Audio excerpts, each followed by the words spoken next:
收睇呢一節新聞報導，我係張曉文。藝人鐘欣桐首次現身回應近日網上嘅疑似藝人不雅照片，佢發表聲明話承認自己以前係天真，以後會積極面對人生。呢件事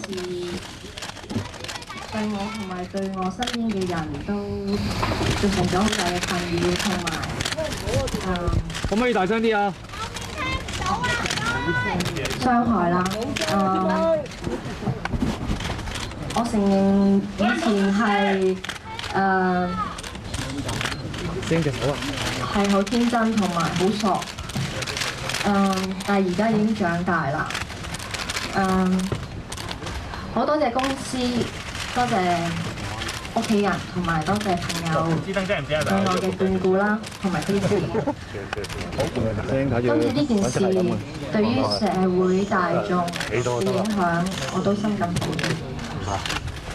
喺未來嘅日子裏邊，我會繼續努力工作啦，同埋積極咁樣面對我嘅人生。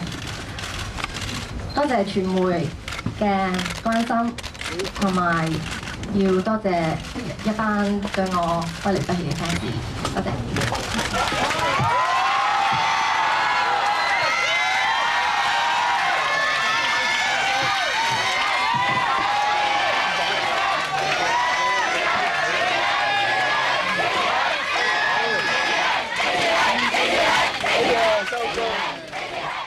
旅遊業界因應內地雪災，招待深圳工人嚟香港一日遊。